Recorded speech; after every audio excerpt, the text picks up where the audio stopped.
ইমাম বুখারী রাহিমাহুল্লাহ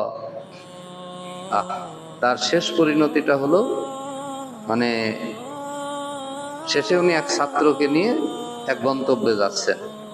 যাওয়ার পথে খুব ক্লান্ত, ওই সময় তার এরকম রাস্তাঘাটে গাড়ি ঘোড়া নাই, একের পর এক ওনাকে কষ্ট দিচ্ছে যুগের ইমাম। তো রাস্তা দিয়ে যাচ্ছেন, এক ছাত্র সাথে আছে।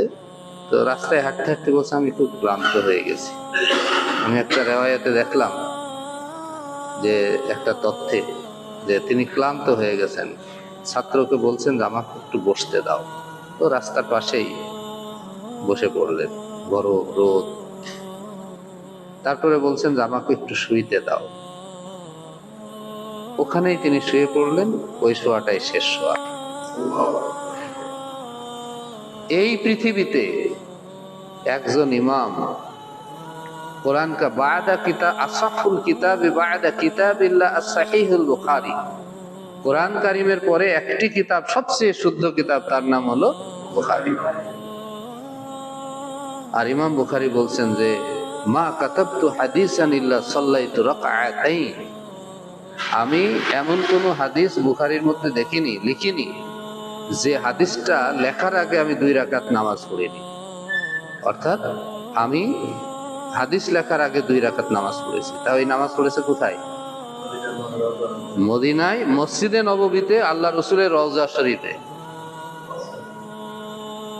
বলছে যে 2 রাকাত নামাজ পড়ি, আমি একটু ঘুমাইছি, যেন আমি আল্লাহ রসুলকে একটু স্বপ্নে দেখি, আর নবী যেন আমাকে আদেশ করেন কোন হাদিসটা আমি লিখবো। ইজ আমারানি ফাকাতাবতু, যখন নবী আমাকে অনুমতি দিয়েছেন আমি তখন সেই হাদিসটা লিখেছি। বুখারী শরীফের হাদিসের সংখ্যা কত জানেন? বুখারী শরীফে হাদিসের সংখ্যা হলো, যদি রিপিটেশন বাদ দেয়া হয় তাহলে মাত্র 3000 বা একটু কম, রিপিটেশন যদি বাদ দেয়া হয়। আর রিপিটেশন সহ বুখারীর হাদিসের সংখ্যা হলো 6000। আর আজীব ব্যাপার দেখেন, এই তথ্যগুলো জানা থাকা দরকার। আজীব ব্যাপার হলো, উনি বলছেন আমি কত হাদিস মুখস্থ করেছি, না না দেখেন কত লিখলাম, আহফিজু মিআতা আলফি হাদিসিন সহিহিন, আমি 1,00,000 সহিহ হাদিস মুখস্থ করেছি। সেই 1,00,000 সহিহ হাদিসের ভিতর থেকে রিপিট সহ হাদিস লিখেছেন বুখারীর ভিতরে কত? 6,000। আর যদি আমরা রিপিট বাদ দিই তাহলে হাদিসের সংখ্যা কত? 3,000।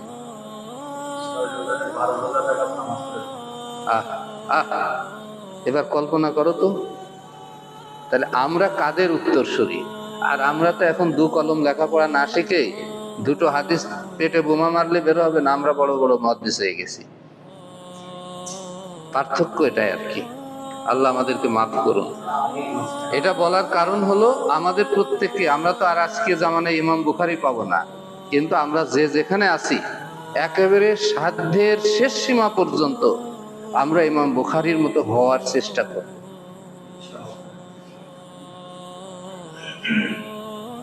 আমি নিয়ত করব যে আল্লাহ, আমি ইমাম বুখারীকে দেখি নাই, আবু হানিফাকে দেখি নাই, আবু হুরায়রাকে দেখি নাই, কিন্তু আমি তাদের মতো হতে চাই। আমি তাদেরকে ভালোবাসি। লাভ কি? যাকে আপনি ভালোবাসেন, যাকে ভালোবাসতে চান, আপনার আমল যতই কম হোক, হাসরটা হবে তাদের সাথে। হাসরটা হবে তাদের সাথে। আল্লাহ যেন আমাদেরকে কবুল করেন।